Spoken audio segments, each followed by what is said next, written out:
Bonsoir. Au sommaire, un point sur les travaux en ville, du sport en cette période de reprise de championnat, une plante aquatique. Mais pour commencer, nous recevons Éric Heurtaud de la Chambre d'agriculture des Landes. Bonsoir. Bonsoir. Qui vient nous parler d'un événement qui va bientôt avoir lieu sur la commune. Et oui, à Jetmo, samedi prochain, le 2 septembre, la Chambre d'agriculture et la Fédération des comices organisent la journée départementale de l'élevage. Voilà, donc à Jetmo va accueillir de nombreux animaux samedi. Alors, de quel type d'animaux? Qu'est-ce qu'on va Alors voir? ce sont tous les animaux à quatre pattes. Voilà, des bovins, des vaches, des taureaux, des veaux, des génisses, mais également des chevaux, des poneys, des brebis et aussi des cochons. Alors, des cochons un petit peu particuliers aussi, hein, il y a des races Oui. nationales, régionales. Ouais, sur la production porcine, sur les cochons, c'est essentiellement la race locale, la race gasconne qui sera présente. Alors justement, dans les éleveurs, sont les éleveurs locaux, d'où viennent-ils? Alors en fait, cette journée d'élevage, c'est un petit peu la finale départementale de l'élevage. Donc les éleveurs qui sont là, c'est des éleveurs qui viennent de tout le département, parce qu'au cours de l'été, ils ont participé à ce qu'on appelle les comices cantonaux. Il y a eu une douzaine de comices cantonaux sur tout notre département, et les meilleurs animaux se retrouveront là samedi, en fait, à Agetmont.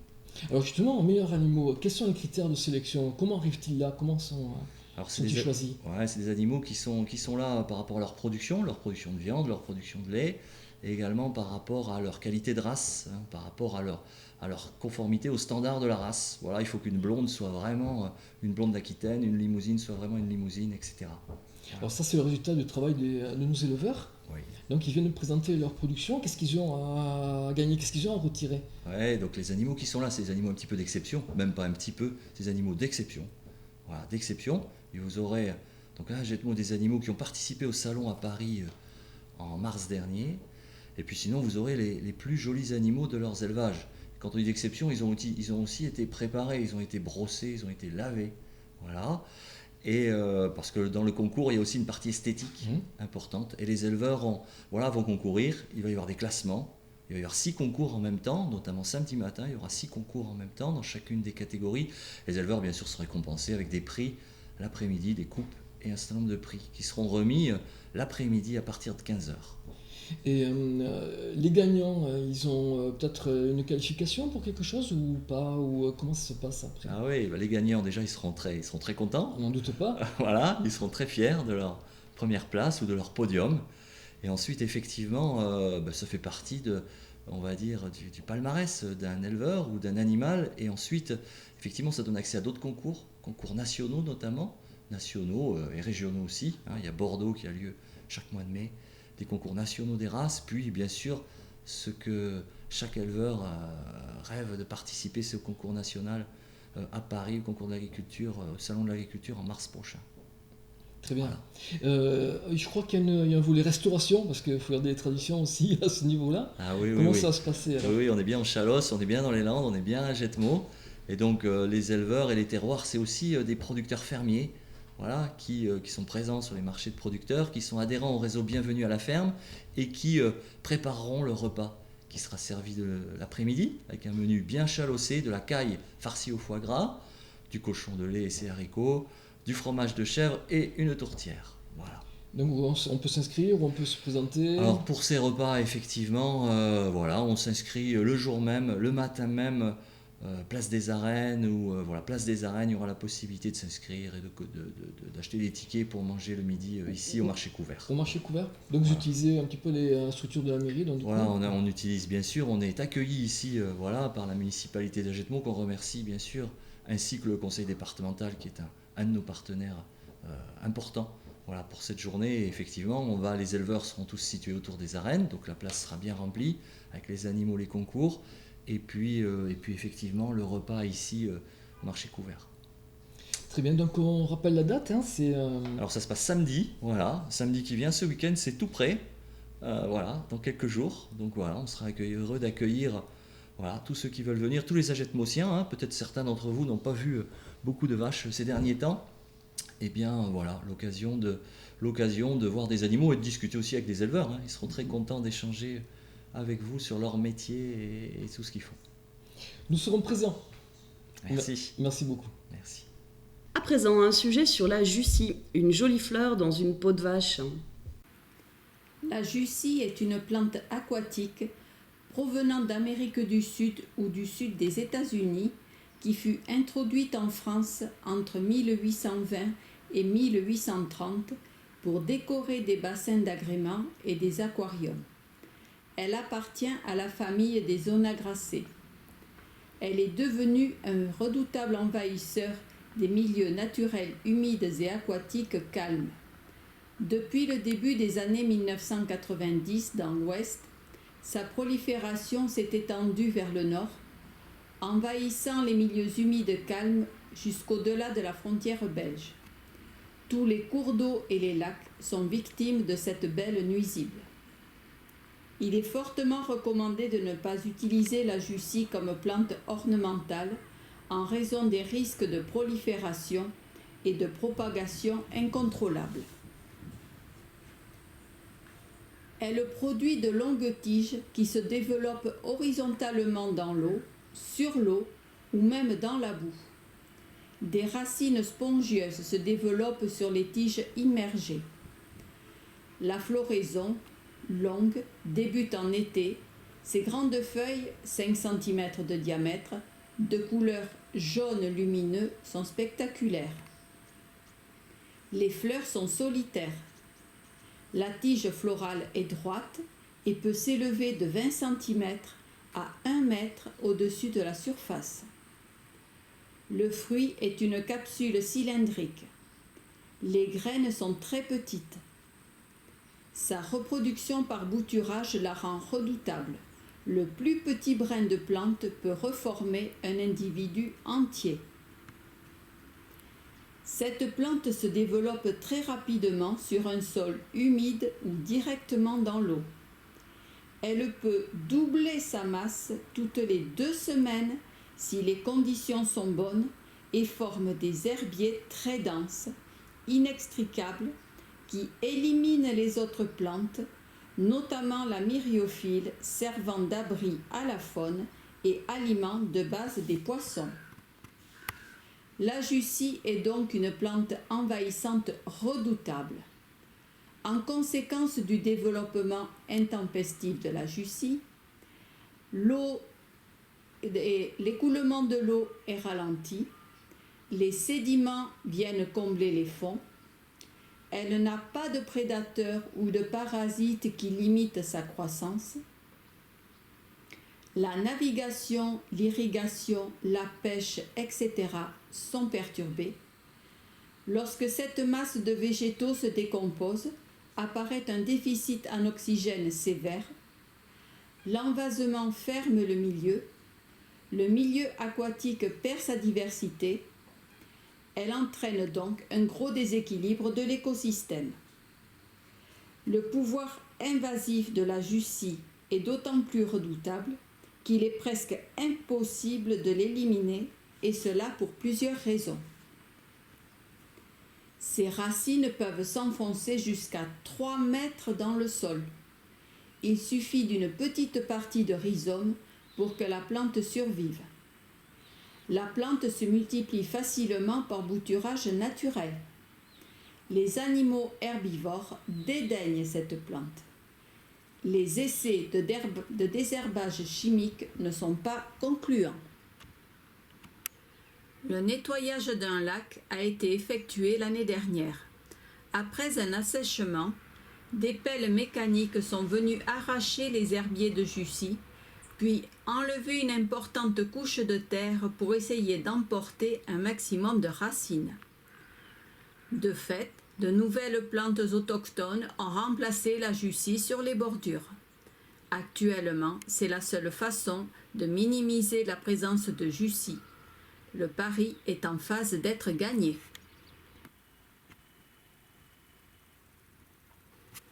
Mais la jussie est-elle la seule nuisance du lac d'Agesse ?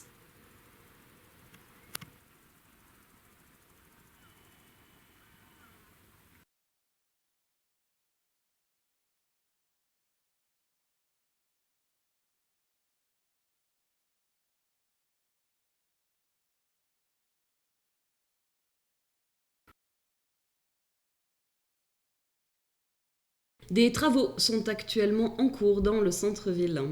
Ces travaux portent sur le carrefour de la rue Gambetta, la rue Larquier, la rue Carnot. Les passages piétons qui étaient matérialisés par des pavés étaient un peu détériorés. Les engins de travaux publics ont décaissé la voirie et remettent en place un enrobé. Et lorsque l'enrobé sera bien ressuyé de tous les dépôts d'huile, un revêtement en résine sera posé, imitant les pavés qui étaient endommagés. Les services publics en ont profité pour réparer les enrobés soulevés par les racines des arbres.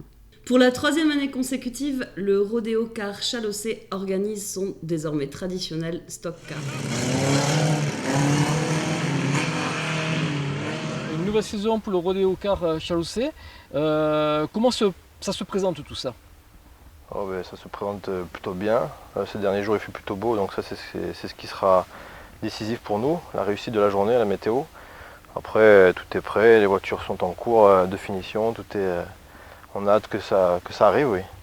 Alors qu'est-ce qu'il y a de particulier au niveau des voitures? La législation a changé ou on repart sur le même type de véhicule? On en a quelques-unes là autour de nous, mais c'est pareil ou pas? C'est à peu près pareil, on a juste une modification par rapport à notre nouvelle piste, puisque cette année on a une piste en 8, nouveauté.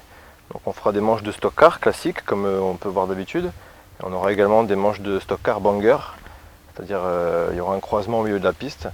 Et donc pour pouvoir accéder à cette piste en 8, on demande d'avoir une deuxième protection côté passager, puisque les voitures ne tournent plus dans un sens mais dans les deux. Donc il faut une protection sur les deux côtés de la voiture. Après, mis à part ce point, ça reste la même chose. Non. Donc on a la piste en 8 au milieu, mais est-ce qu'autour on va garder l'ovale? Donc on garde l'ovale, oui bien sûr, il n'y a pas de problème, on tourne toujours parce que toutes les voitures ne sont pas préparées non plus. Donc, et puis il y a des pilotes novices, donc on ne va pas leur faire peur la première année, donc on va tourner normalement et les autres, ceux qui sont équipés, feront de la piste en 8. Alors au niveau autrement des normes de sécurité pour le public, ça a changé ou pas? Oui, alors cette année, bien sûr, avec tous les problèmes qu'il y a, on a le plan Vigipirate qu'on met en place. Donc il y aura automatiquement, on fouille des sacs à l'entrée et on a un nombre important de gens pour surveiller les stands, le public, voilà, donc, et des protections pour les véhicules, bien sûr, pour pas qu'il y ait d'accidents. Au niveau de la restauration, comment ça va se passer cette année? Il y a des nouveautés ou pas? Non, il n'y aura pas de nouveauté. Cette année, une buvette, il y aura de la restauration rapide, sandwich, toutes sortes de sandwichs et des glaces à vendre, voilà, des bonbons aussi, un stand de bonbons. Voilà, donc simple pour passer le midi entre amis. Mais je crois qu'il y a une buvette mobile. Tu peux nous en parler, Guillaume? Oui, on a fait une buvette mobile puisqu'il y a pas mal de gens dans le public qui sont statiques et qui veulent garder leur place parce que les places près des barrières sont précieuses. Donc on a innové, on a fait une buvette sur roue qui se déplace et qui viendra directement aux abords du public pour pouvoir les servir sur place. Alors l'année dernière on avait 2 courses dans l'année, donc on avait pu faire un championnat d'Aquitaine avec des points sur les 2 courses. Cette année on aura un champion pour la journée. Après, ce sera le champion d'Aquitaine pour nous. Après, ce sera noté différemment par rapport à l'année dernière, mais on aura un champion à la fin de la journée. J'espère que ce sera le même. Et alors, justement, est-ce qu'il est connu ce champion? Est-ce qu'il y a de l'espoir pour cette année pour lui ou pas? Il est plutôt bien équipé cette année. Moi, je l'ai vu préparer ses voitures. Vous en avez une derrière vous, la 93. Ah. Donc, je crois qu'il en a 4 cette année. Donc, oui, il faudra le mettre hors piste pour pouvoir avoir sa place. Bon. Cette année, il y a une voiture particulière favorite ou pas? Pas du tout. Il y a quelque chose de particulier où on repart sur le même type de véhicule avec... on en a quelques-unes autour de nous, un petit peu particulières, déjà un petit peu détruites. Oui, il y en a qui ont déjà été un petit peu touchés. Après, non, j'entends parler par-ci par-là de chez les pilotes qu'il y a des grosses voitures qui se préparent. Maintenant, vous dire les marques et les modèles, ce serait un peu varié. Après, on n'a pas de grosses voitures ou de choses très particulières. Bon. Après, on verra s'il y a des surprises. Hein. Bon, on verra s'il y a une Rolls-Royce. On verra bien. Vous allez préparer la piste pour mettre la dernière touche finale, je crois. Oui, cette année, il y a eu une culture dessus. Donc il a été labouré, donc ça fait vachement de vagues. Donc on va essayer de l'aplanir un petit peu, de le préparer pour qu'il soit abordable pour des voitures de tourisme. Oui. Parce que là, il faudra le travailler un petit peu. Oui. qu'on rappelle la date du coup pour la manifestation. Mais le 10 septembre, voilà, à partir de 10h le matin jusqu'à 18h, la destruction finale. La destruction finale, voilà un mot bien sympa.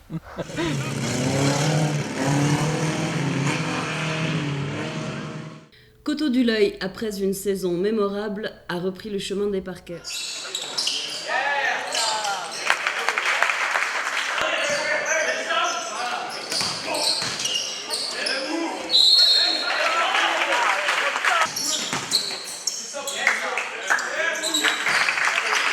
On efface tout et on recommence. Voilà, on est reparti pour un tour, mais personnellement il me tardait, c'est toujours long la trêve, donc voilà, avec une préparation, avec son lot d'absence, son lot d'insatisfaction, mais ça bosse relativement bien et bon, voilà, ça suit son cours.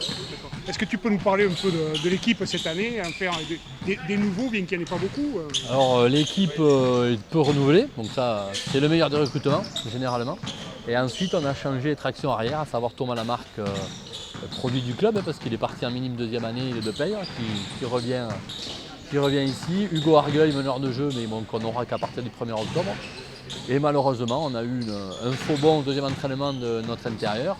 On a eu d'autres pistes qui, à ce jour, sont tombées à l'eau parce que les moyens qui sont les nôtres ne sont pas ceux du marché. Donc à ce jour, on fait avec cet effectif-là, bon, qui est à peu près le même que l'an dernier. Et puis on intègre des jeunes formés au club. Donc ça, c'est une belle satisfaction. Qu'est-ce qu'on peut dire de ce pool qui est un peu bizarre, ça fait un peu bizarre. Ouais, alors la poule est vraiment coupée en deux. On fait quand même 1000 bornes de plus qu'une Nationale 2 qui a 2 matchs de plus.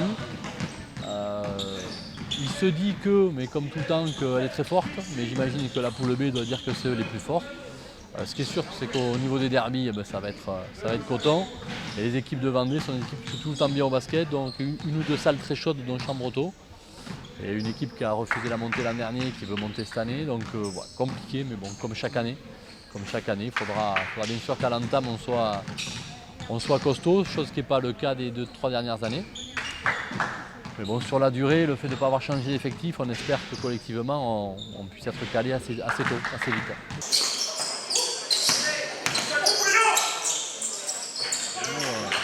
Nous on a envie de voir vers le haut, monter non, mais de voir vers le haut. Hein. On a fait une belle saison l'année dernière, on aimerait d'une part être moins mauvais à domicile qu'on a été l'an dernier, qu'on est tombé quand même 4 fois. On a gagné 6 fois à l'extérieur, ce qui n'est pas une mince affaire. Mais voilà, au moins chez nous, arrêter de tomber aussi souvent. Et puis essayer de jouer le plus haut possible le tableau. Et les coupes, tout le monde en veut. Bon, donc ça, on peut même pas en parler à ce jour. Le FCH, quant à lui, recevait dimanche l'Entente de Marsan en Coupe de France. Très mauvaise reprise pour les Bleus et Blancs.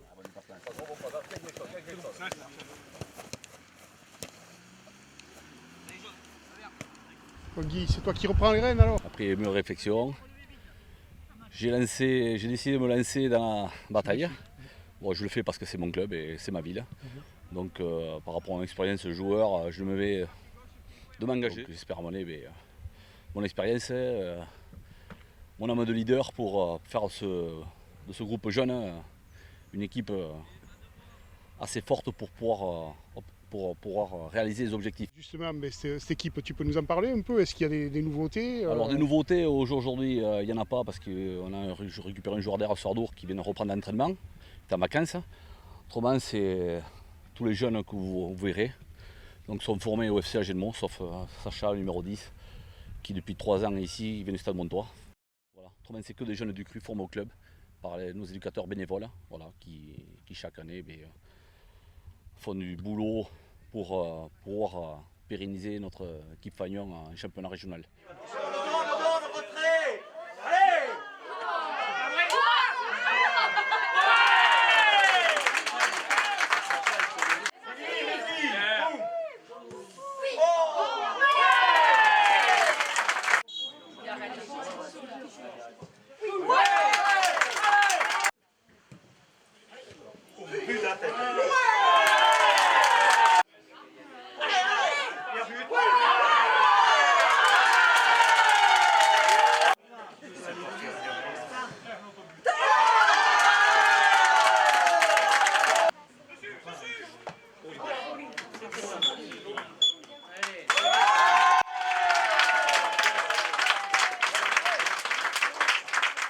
Et après, pour le championnat, avec la refonte du championnat qui élimine ce niveau de Régional 4, donc il faudra finir à 7 premiers pour pouvoir évoluer en Régional 3 l'année prochaine.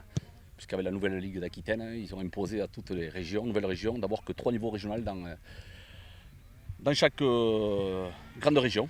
Donc voilà, à nous de travailler, d'y croire, d'être positif pour essayer de passer le cap. Ouais, bonne chance pour la suite. Mais merci Serge, il va me falloir, parce qu'une saison on se joue à des détails, souvent on dit. Et donc on va s'y préparer en espérant que ça marche, parce que moi aussi, mais pour moi c'est un gros challenge. J'aurais pu me dire je peux rester chez moi tranquille, non mais tant pis, pour les jeunes du coin inclus, je devais m'engager. Nous vous remercions pour votre attention et vous retrouvons la semaine prochaine.